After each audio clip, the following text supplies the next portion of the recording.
ओम सच्चिदानंदेश्वराय नमो नमः। ओम शन्नो मित्रः संवरुणः शन्नो भवत्वर्यमा शन्न इंद्रो बृहस्पतिः शन्नो विष्णुरुक्रमः। नमो ब्रह्मणे नमस्ते वायो त्वमेव प्रत्यक्षं ब्रह्मासि त्वामेव प्रत्यक्षं ब्रह्म वदिष्यामि ऋतं वदिष्यामि सत्यं वदिष्यामि तन्मामवतु तद्वक्तारमवतु अवतु माम् अवतु वक्तारम्। ओम शांति शांति शांति। उपस्थित धर्मप्रिय सज्जनों, मातृशक्ति अथ सत्यार्थ प्रकाशः प्रथम समुल्लासः स्वाध्याय के क्रम में आज 5वां सत्र महर्षि देवदयानंद ऋषि को परमात्मा क्या है, ईश्वर क्या है, उसके अस्तित्व को जिस श्रद्धा के साथ महर्षि देवदयानंद स्वीकार करते हैं, ऋषियों की पावन परंपरा में हम परमात्मा को उसी भांति निसंदेह होकर, निसंशय होकर अगर हम स्वीकार करते हैं तो परमात्मा की कृपा हमसे फिर कभी दूर नहीं हो सकती है। हम भगवान को मानते भी हैं, आस्तिक भी बनते हैं, तो हम आधे अधूरे मन से, आधे अधूरे मस्तिष्क से, आधे अधूरे विश्वास के माध्यम से, जिसका परिणाम होता है दुविधा में दोनों गए माया मिली न राम। हम दो राहों पर जैसे कोई चल रहा हो एक साथ, तो वो किधर भी नहीं जा सकता है, वो जहां है वहीं खड़ा रहेगा। दो राह पर कोई चल कैसे सकता है एक साथ, युगपथ। ऋषि महर्षि देवदयानंद की जो सबसे बड़ी उनका संदेश, सबसे बड़ा उनका उद्घोष वाक्य अगर कोई है तो निसंदेह वो परमात्मा है कि हम परमात्मा को सत्यार्थ प्रकाश में भी अगर सबसे पहले जिस सत्य को प्रकाशित करना चाहते हैं, वह सत्य, वह सच्चिदानंद स्वरूप परमेश्वर है। और उसके अनंत नाम हैं, अगणित, क्योंकि उसके अगणित गुण कर्म स्वभाव हैं, असंख्य गुण, असंख्य कर्म, असंख्य स्वभावों से युक्त वह जो परमात्मा है, जिसको हम बहुत छोटे से शब्द में अगर कहते हैं तो ऋषि दयानंद के शब्द हैं सच्चिदानंद स्वरूप। वह परमात्मा जो सत्य चिद आनंद स्वरूप है, उस परमेश्वर के जो असंख्य नाम हैं, गुण गौणिक, कार्मिक, स्वाभाविक, उन्हीं नामों की व्याख्या को हम लोग पढ़ते हुए पूरी श्रद्धा के साथ आए। ऋषि ने जो ओम शन्नो मित्रः संवरुणः कह करके परमात्मा से प्रार्थना की विधा में हम लोगों ने इसका स्वाध्याय करते हुए चिंतन किया है। तो अथ ओंकारार्थः, ऋषि लिखते हैं कि ओंकार का अर्थ, तो जो ये ओंकार का अर्थ है, ओम शब्द के जो अर्थ हैं,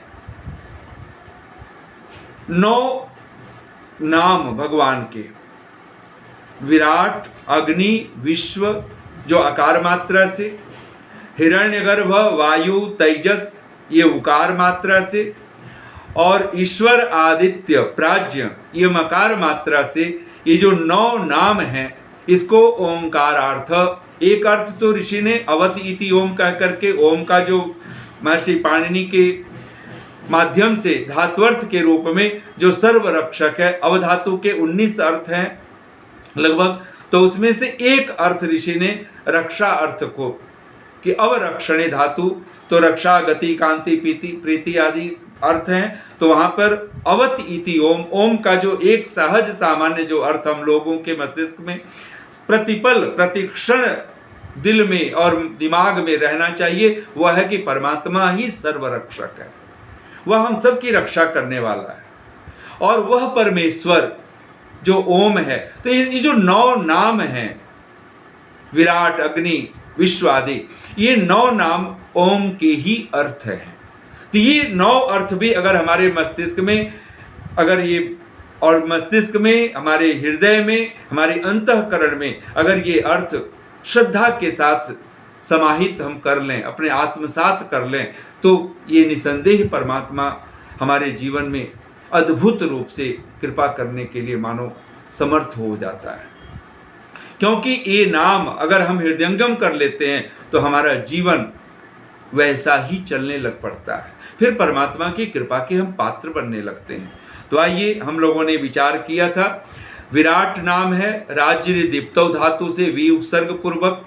तो जो ऋषि कहते हैं यो विविधम नाम चराचरम जगत राजयति, राजयति अर्थात प्रकाशयति, सविराट, वह परमात्मा विराट है जो विविध अनेक प्रकार का ये जो चर अचर जगत है इसको वो प्रकाशित करता है, इसलिए परमात्मा का नाम विराट है।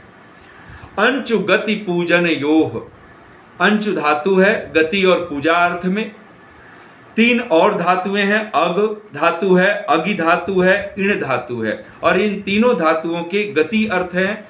तो यहाँ पर ऋषि ने इन चारों धातुओं से अग्नि शब्द को निष्पन्न माना है, और इन चारों के अर्थ है तो गति और पूजा। तो जो गत्यर्थक है तो गति के 3 अर्थ हैं, ज्ञान, गमन, प्राप्ति।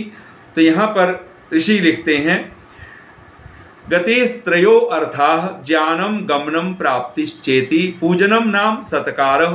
तो ये हम लोगों ने पहले भी इसका स्वाध्याय किया हुआ है। तो ऋषि कहते हैं यो अंचति, यह अंचति अच्यते।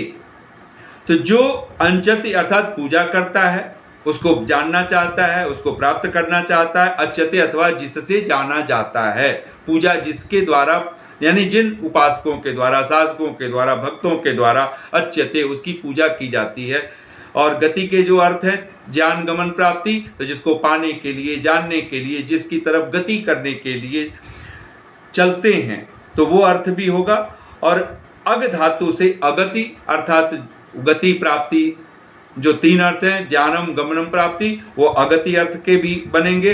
अंगति जो अगि धातु है उसे अंगति, वो भी प्राप्त अर्थ, प्राप्ति अर्थ में है, ज्ञान गमन प्राप्ति। और एति इण धातु से जो एति शब्द जो रूप बनता है, जो क्रिया रूप, तो एति का अर्थ है वही होगा ज्ञान गमन प्राप्ति। तो ऋषि यहाँ पे स्पष्ट कह देते हैं कि जो ज्ञान स्वरूप है, जो सर्वज्ञ है, जानने, प्राप्त होने और पूजा करने योग्य है।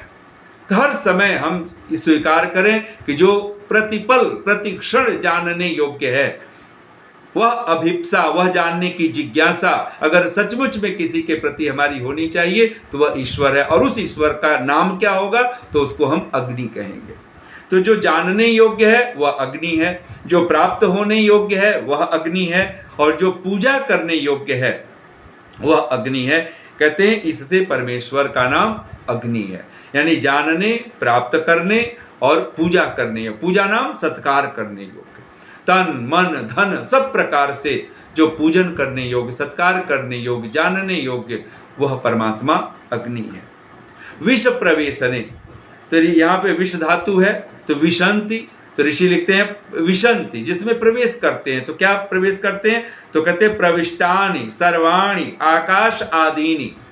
ये जो 5 महाभूत हैं जिसको हम स्थूल भूत कहते हैं, पृथ्वी, जल, अग्नि, वायु, आकाश, ये 5 महाभूत यस्मिन जिसमें प्रवेश करते हैं, प्रविष्ट हैं, अथवा यो यह यानी परमात्मा परमेश्वर, आकाश आदिसु, आकाश आदि में, इन 5 महाभूतों में, पृथ्वी, जल, अग्नि, वायु, आकाश में, सर्वेषु भूतेषु प्रविष्टः, इन सब भूतों में, भूत नाम सामान्य सहज भाषा में कहें तो प्राणियों को भी हम कहते हैं, जो चर अचर पूरा ये जो जगत है, तो इसको भी तो यानी जड़ जगत भी, और जो चेतन जगत है, जो प्राणी है, तो वो भी कह सकते हैं। तो यानी आकाश आदि सर्वभूतों में, सब भूतों में जो प्रविष्ट है, जो प्रवेश किया हुआ है, सह विश्व ईश्वर, इसे परमात्मा का एक नाम विश्व है, जो सब जगह है, सर्वत्र है, प्रवेश किया हुआ, यानी कोई भी स्थान ऐसा नहीं है जहां परमात्मा की उपस्थिति ना हो। हम जहां होते हैं उस होने की अवस्था को अगर हम कहें कि वहाँ वो प्रविष्ट है, वहाँ वो है, विद्यमान है, ऐसा परमात्मा। इसलिए जगत को भी हम इस एक संसार का भी एक नाम विश्व है। हम विश्व बोलते हैं, संसार बोलते हैं, तो क्योंकि ये सारा जो जगत है वह सब में परमात्मा उपविष्ट है और ये सब भूत यानी परमात्मा में है, इसलिए परमात्मा का नाम विश्व है।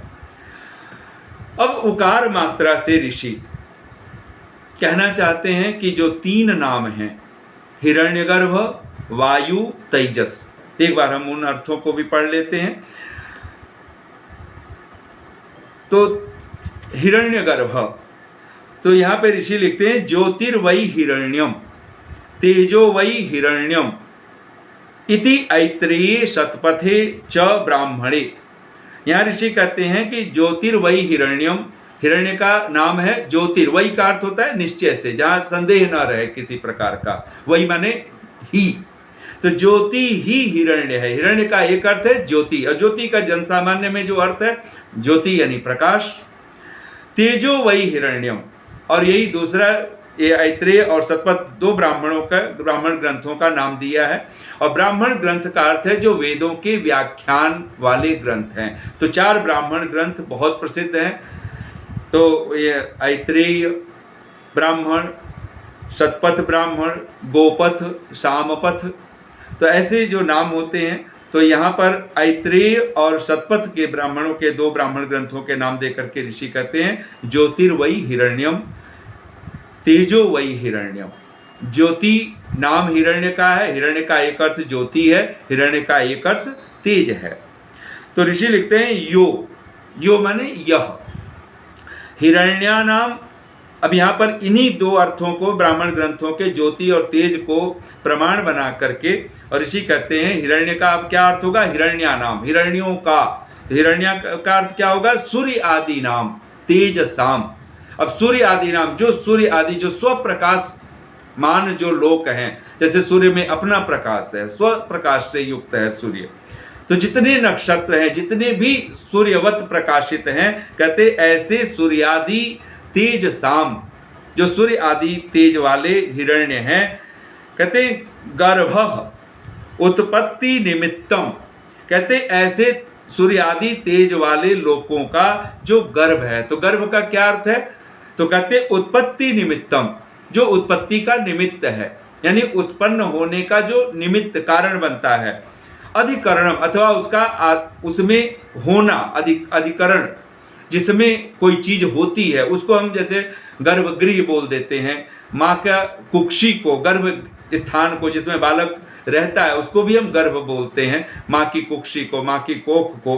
तो यहाँ पर यानी परमात्मा गर्भ की तरह, जिसमें सब जो सूर्य आदि जो हिरण्य वाले जो तेजस लोक हैं, वो सब जिसमें अधिकरण के रूप में कहते हैं स हिरण्य गर्भ। तो ऋषि अर्थ करते हैं जिसमें, यानी जिस परमात्मा में सूर्य आदि तेज वाले लोक उत्पन्न होके जिसके आधार रहते हैं, यानी ये सब उत्पन्न हुए हैं। तो गर्भ होता ही है कि गर्भ से उत्पत्ति होती है, फिर उसमें रहना होता है। तो परमात्मा हिरण्य गर्भ है। इन सूर्य आदि जो जितने भी तेजस लोक हैं, कहते हैं उन सब का वो गर्भ स्थान है और उसी में उत्पन्न होकर के उसी के आधार से ये रहते हैं। अथवा ऋषि कहते हैं जो परमात्मा सूर्य आदि तेज स्वरूप पदार्थों का, यानी जो तेज से, ज्योति से, प्रकाश से युक्त जो पदार्थ हैं, कहते हैं उनका गर्भ नाम। अब यहाँ पर ऋषि अर्थ करते गर्भ नाम का अर्थ, गर्भ का अर्थ क्या है, उत्पत्ति और निवास स्थान है।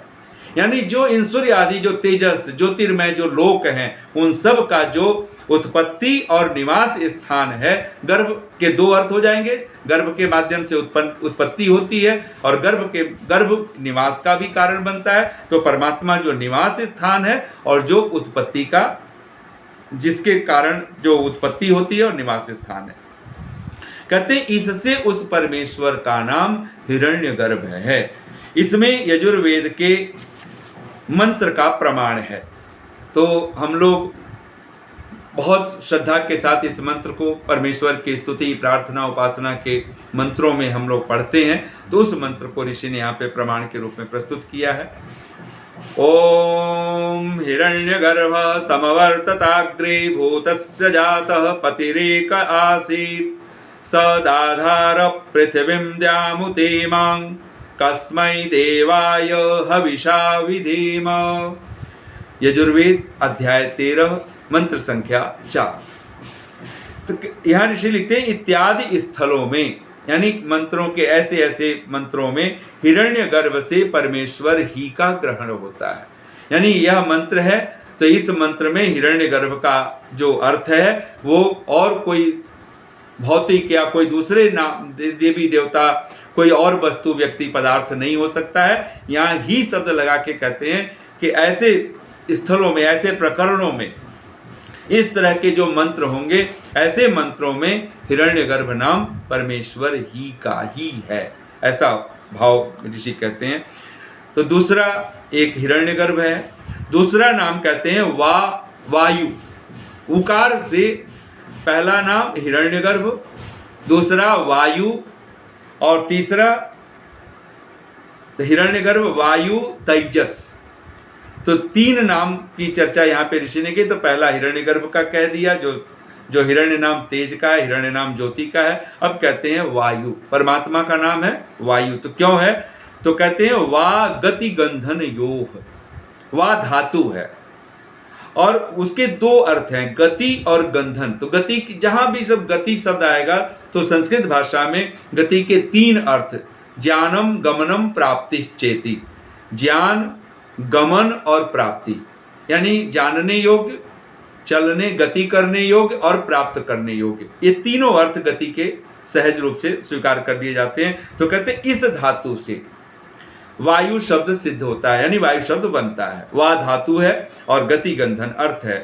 तो कहते हैं गंधनम हिंसनम। गंधन का क्या अर्थ है? तो गंधन का एक अर्थ है हिंसनम, जो हिंसा, जिसके माध्यम से हिंसा हो जाती है। तो हिंसा अर्थ ही है।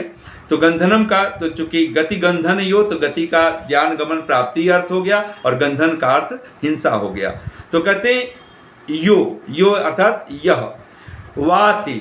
अब इसका जो वा धातु है तो उसका रूप चलेगा, जैसे हम पठ धातु है तो पठति बोलते हैं, गम धातु है तो गच्छति बोलते हैं, कोई दा धातु है तो ददाति बोलते हैं। तो यहाँ वा धातु का रूप चलाते हैं तो कहते हैं वा का बनेगा यह वाति।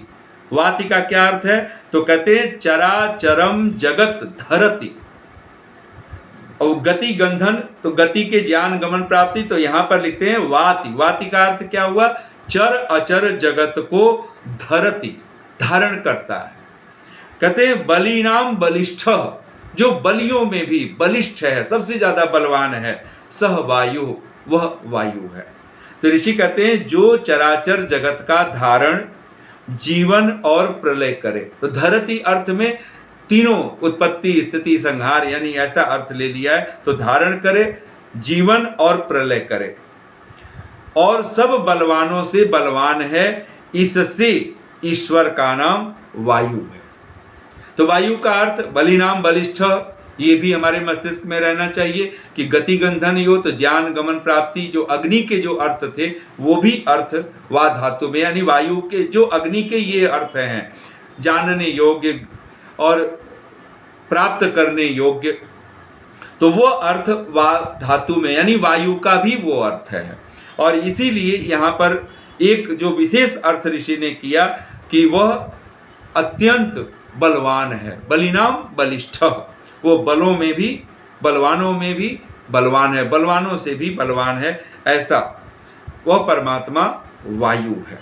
यानी परमात्मा से बढ़कर इस जगत में महाबली, महावीर, महापराक्रमी, इसलिए तो उरुक्रमः, महापराक्रम करने वाला अगर कोई है तो वो परमात्मा है और कोई दूसरा नहीं है।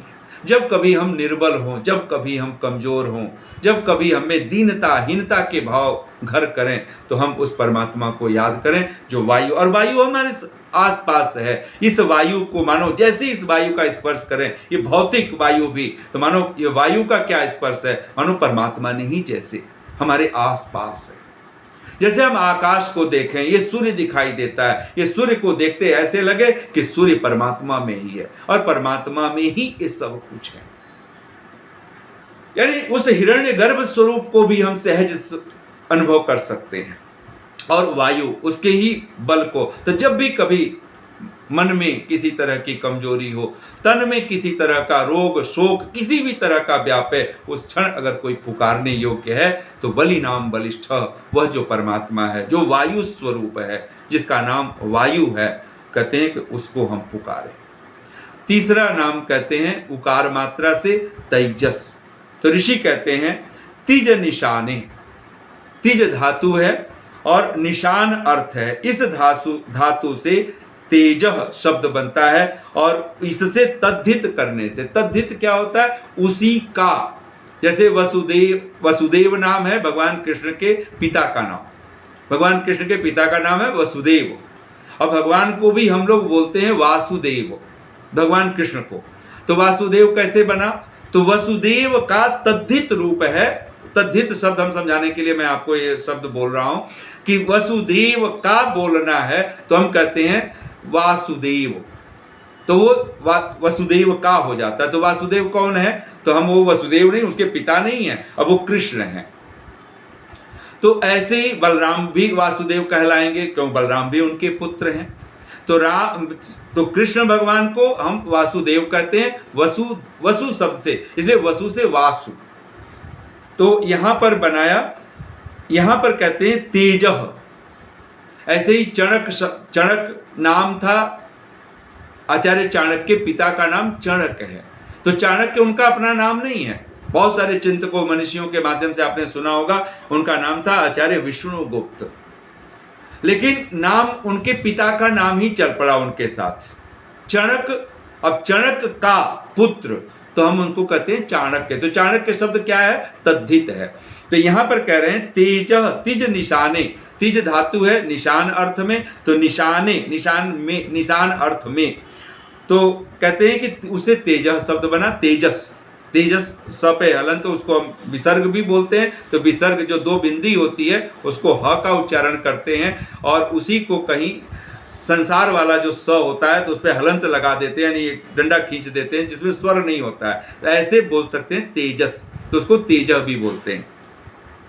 और इससे तद्धित करने से, यानी जैसे वसुदेव से वासुदेव बनता है, चणक से चाणक्य बना, ऐसे ही तेज शब्द से जो तद्धित रूप बनेगा तो तेजस बोलेंगे। तो कहते तेजस शब्द सिद्ध होता है, यानी परमात्मा का एक नाम तेजस, तेजस। तो यहां पर हो गया हिरण्यगर्भ, वायु, तेजस। अब तेजस का अर्थ क्या है, तो निशान। तो निशान हम लोग प्रायः निशान शब्द जो जन सामान्य में हिंदी में प्रसिद्ध हो चुका है, वो चिन्ह के रूप में हुआ है। हम किसी को निशान कहते हैं, निशान लगा दो, कहीं अंकित कर दो, चिन्ह कर दो, लेकिन मूल अर्थ निशान का क्या अर्थ है, जहां प्रकाश है, तिज निशाने, जहां पर बहुत प्रकाश हो। तो कहते हैं कि जो आप का मतलब जो स्वयं, ऋषि लिखते हैं जो आप स्वयं प्रकाश और सूर्य आदि तेजस्वी लोकों का प्रकाश करने वाला है, उनको चमका देने वाला है।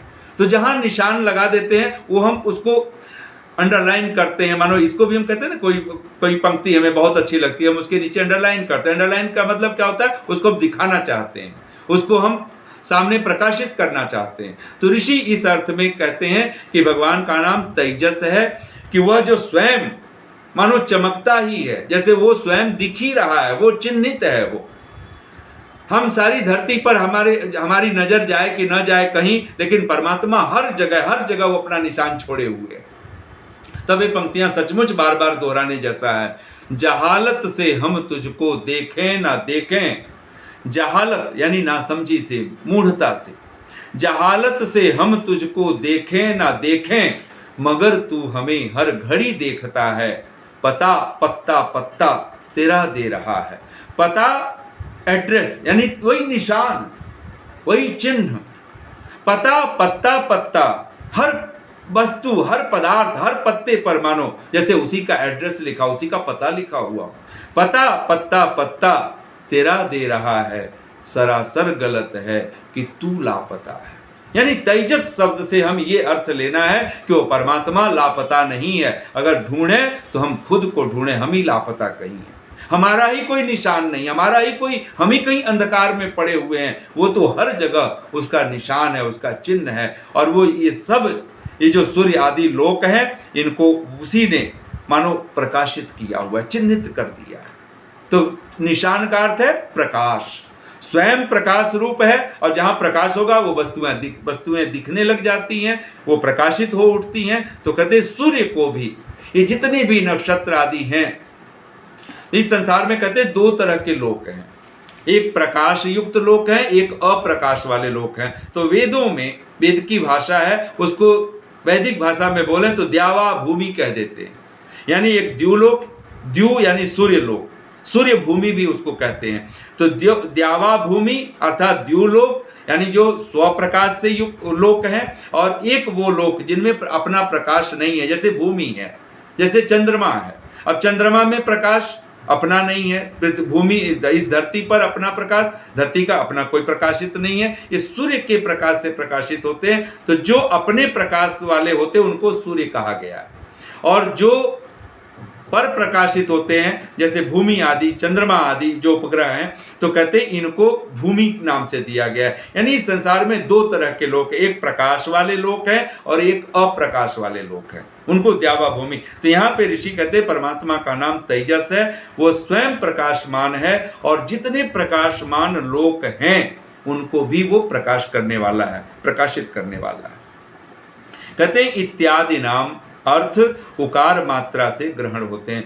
तो ओम के जो दो अक्षर, अ अक्षर से विराट, अग्नि, विश्व, ये तीन नाम, ओम के तीन अर्थ, तीन नाम, और उकार मात्रा से हिरण्यगर्भ, वही सबका उत्पत्ति स्थान है, सब उसी में उत्पन्न होते हैं, सब उसी में पैदा होते हैं। जितने भी हिरण्य वाले तेजस्वी जितने भी लोक हैं, तो कहते हैं उन सब का उत्पत्ति स्थान, उनका निवास स्थान अगर कोई है, उनका गर्भ अगर कोई है तो परमात्मा है। हिरण्यगर्भ इस मंत्र में यही कहा है।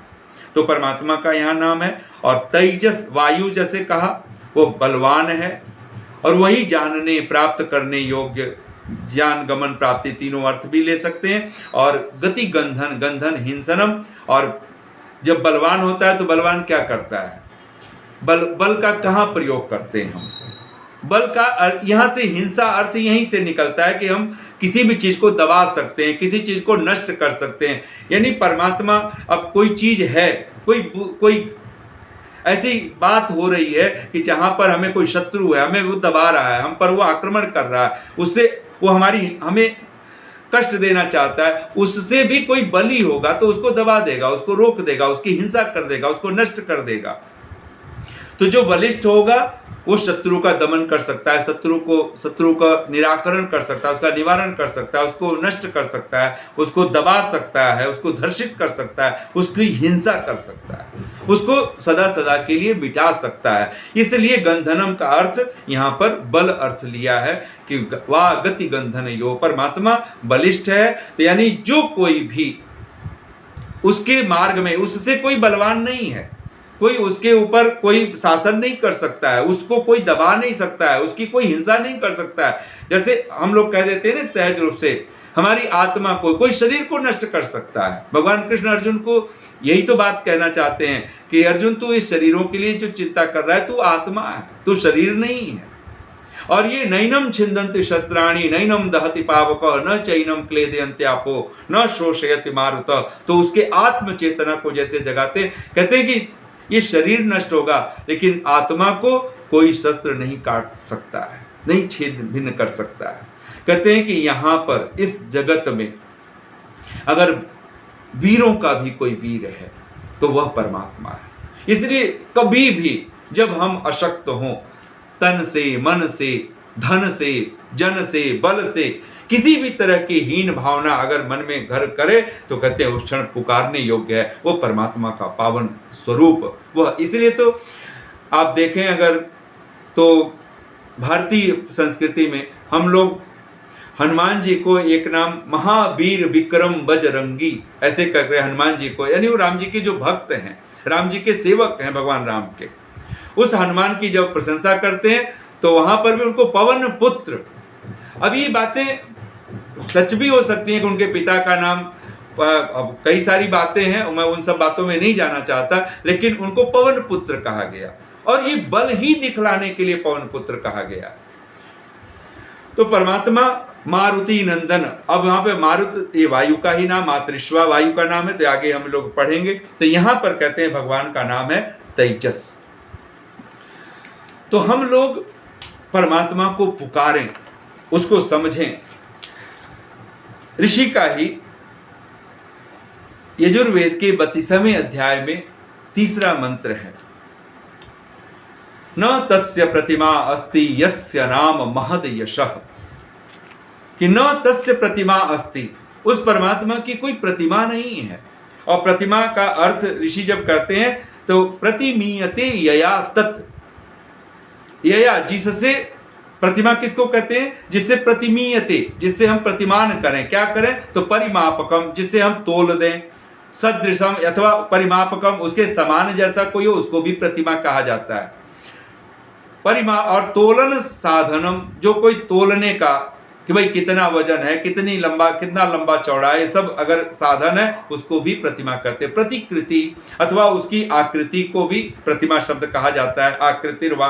तो प्रतिमा परिमाण वजन आदि के रूप में, उसके तुल्य, उसके समान, तुल्यता अर्थ को, और अवधि का साधन।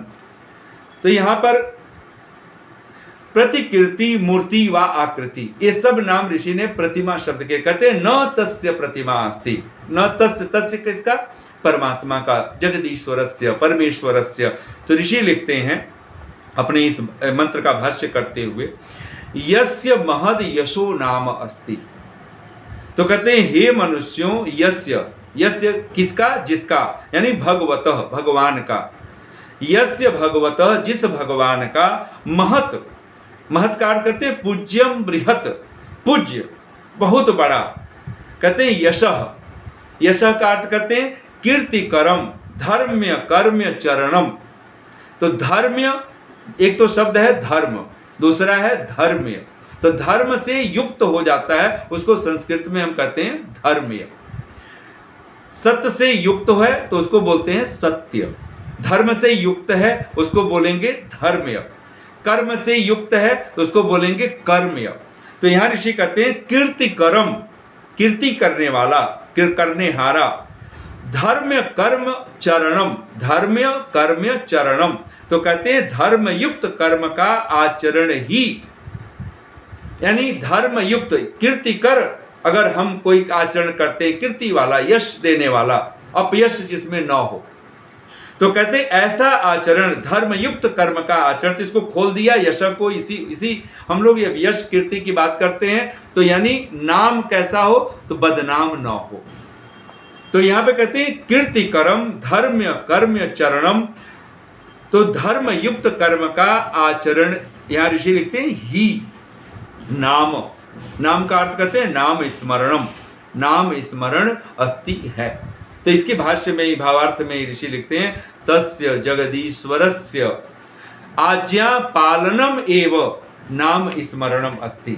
उस जगदीश्वर का आज्ञा पालन करना ही ईश्वर का नाम स्मरण है। ये जो नामों की चर्चा हम लोग कई बार मन में होता है, हम हम इन नामों को क्यों पढ़ें, हम इन नामों का स्मरण क्यों करें। तो कहते हैं इन नामों के माध्यम से हम परमात्मा के असंख्य गुण कर्म स्वभावों को हम स्मरण करते हैं, और ये स्तवन है, ये स्तुति है, ये प्रशंसा है। और स्तुति हम उसी की करते हैं जिससे प्रेम होता है, निंदा हम उसी की करते हैं जिससे हमारा प्रेम नहीं होता है, जिससे हमारी घृणा होती है, जिससे हमारा द्वेष होता है। तो स्तुति सहज रूप से स्तुति करने ही लग जाएगा कोई। जब आप ईश्वर कहते हो मत सोचना कि आप कहते हो कि हम भगवान के इतने नाम, जब आप ईश्वर कहते हो तो भगवान की स्तुति ही है। ईश्वर क्यों कहा, जब हमने भगवान को भगवान शब्द से पुकारा तो हम भगवान की स्तुति ही कर रहे हैं, चाहे एक शब्द में हमने बोल दिया। ऋषि तो इसीलिए तो कह रहे हैं अगर हमने ओम कह दिया तो भगवान के सब नाम मानो ले लिए। तो यहाँ पर ऋषि कहते हैं यस्य भगवतो नाम महद यश अस्ति तस्य प्रतिमा नास्ति। तो जिस परमात्मा का पूज्य बड़ा कीर्ति करने वाला धर्म युक्त कर्म का आचरण है, कहते हैं नाम वही आचरण ही नाम स्मरणम अस्ति, भगवान का नाम स्मरण है। तो निसंदेह वह परमात्मा जिसको हम शब्दों में नहीं बांध सकते, इसलिए तो अनंत कहा गया है, असंख्य कहा गया है। हम उसको किसी भी रूप में, इस जगत के किसी भी गुण से, किसी भी ढंग से नहीं बांध सकते हैं।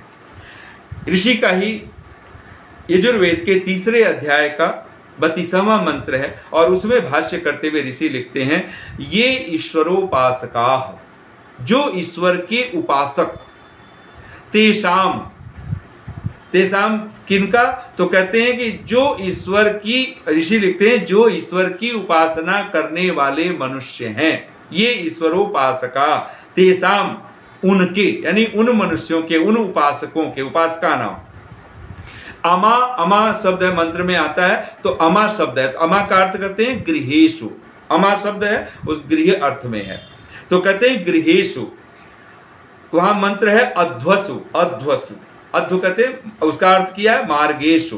तो ऋषि लिखते हैं कि जो ईश्वर की उपासना करने वाले मनुष्य हैं, और उपासना का अर्थ एक मस्तिष्क में हमेशा हम बिठा के रखें, ईश्वर की स्तुति, प्रार्थना और उपासना। जब भी उपासना बोलेंगे तो उपासना से पहले ये 2 कार्य बहुत महत्वपूर्ण है, स्तुति और प्रार्थना। इसके बिना उपासना, ये तीनों शब्द साथ साथ रहते हैं। जब उपासना बोलते हैं तो इसका अर्थ है स्तुति और प्रार्थना अनिवार्य है, वो है ही, वो अंडरस्टूड है।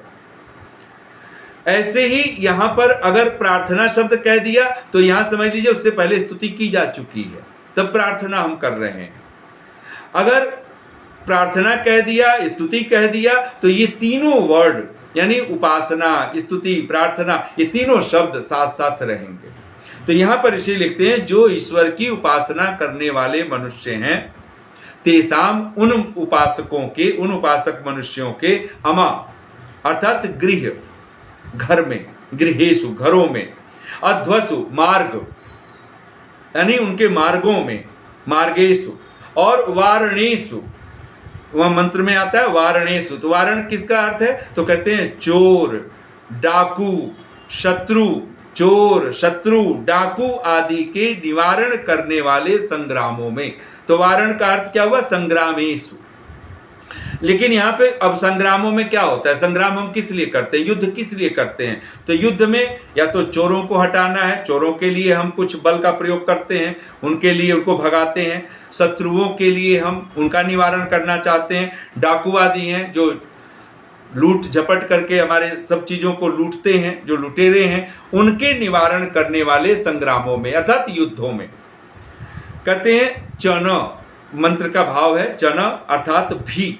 तो यहाँ पे ऋषि का अर्थ है कि ईश्वर उपासना करने वाले जो मनुष्य हैं, उनके घर में, उनके मार्ग में, उनके संग्रामों में, जहाँ चोर, शत्रु, डाकू, इन सबको हटा दिया जाएगा। ऐसे युद्धों में भी अगसंसह, ये मंत्र का भाव है, अगसंसह मंत्र के शब्द हैं, अगसंसह। अगसंसह का क्या अर्थ है, अग कहते हैं पाप को, संसह कहते हैं सनसन करने वाला, उसकी प्रशंसा करने वाला।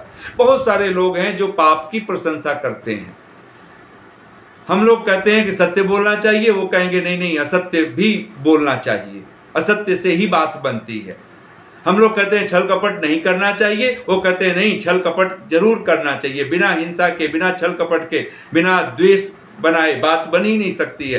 तो ऐसे लोग, हम लोग कहते हैं चोरी नहीं करनी चाहिए, वो कहते हैं नहीं, जहाँ पे बहुत ज़्यादा धन इकट्ठा हो गया हो, कोई गलत करके, कंजूस है, कृपण है, वो दान नहीं कर रहा है, उसको लूट लो, तो कहते हैं कि नहीं।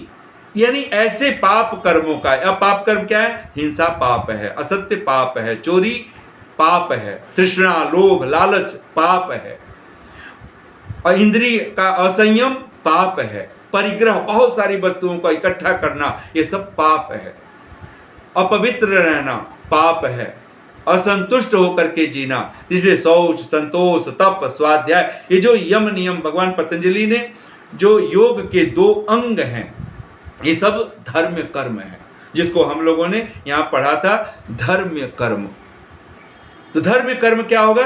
अहिंसा, सत्य, अस्तेय, चोरी न करना किसी भी तरह से, तन से, मन से, धन से, सब प्रकार से, ब्रह्मचर्य, अपरिग्रह, शौच, शुचिता, पवित्रता, संतोष, तप, स्वाध्याय, ईश्वर प्रणिधान।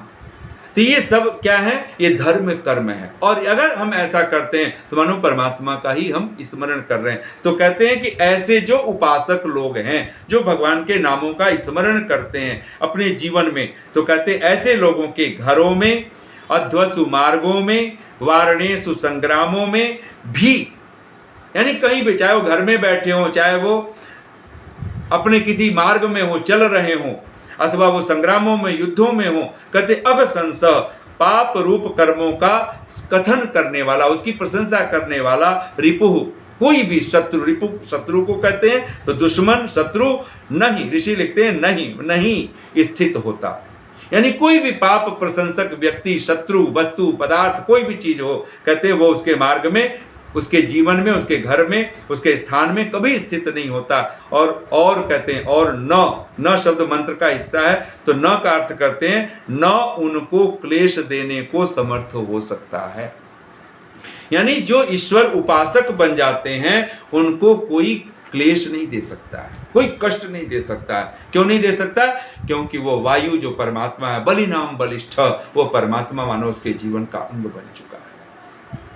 तो निसंदेह हमने उकार मात्रा से, आकार से हमने 3 नामों को हमने यहाँ पर स्वाध्याय सत्र के रूप में हमने चिंतन किया है कि परमात्मा जो विराट है, जो अग्नि है, जो विश्व है, ये 3 नाम आकार मात्रा से, उकार से हमने हिरण्यगर्भ, वायु और तेजस।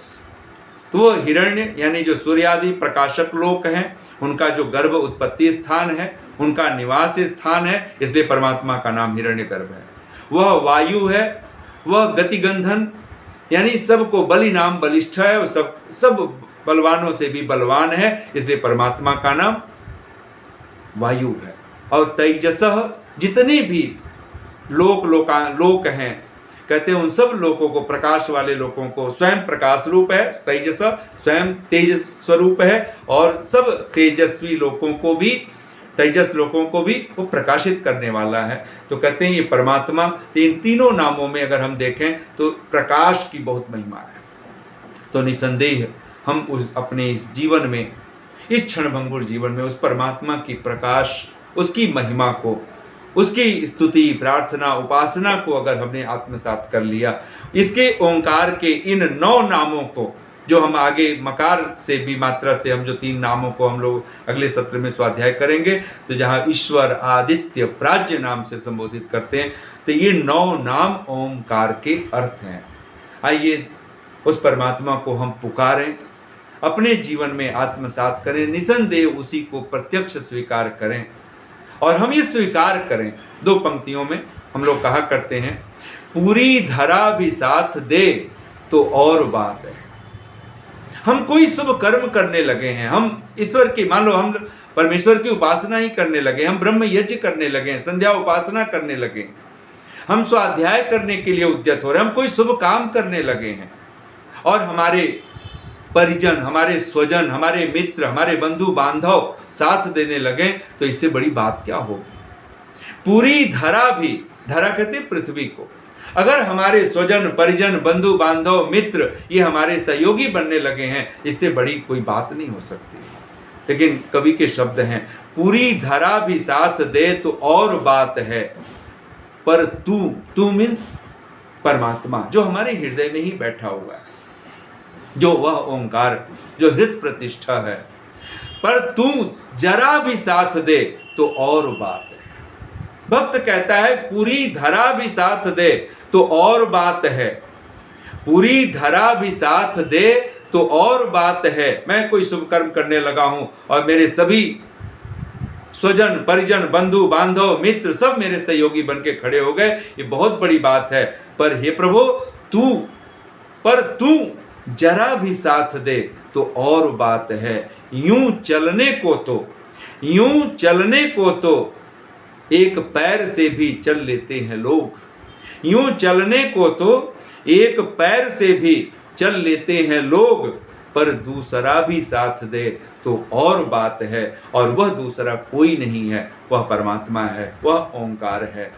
निसंदेह ऐसे पावन परमात्मा को हम पुकारें अपने जीवन में, उसको ही पुकारें, उसी को गुहारें, उसी को निहारें। वही है नमस्ते वायो। यहाँ पर मानो वायु शब्द कह करके भी जो उपनिषद का ऋषि कहता है। तो आइए, इतनी शांति और प्रेम से आप सबने सुना, बहुत बहुत साधुवाद, बहुत बहुत धन्यवाद। इत्योम शांति।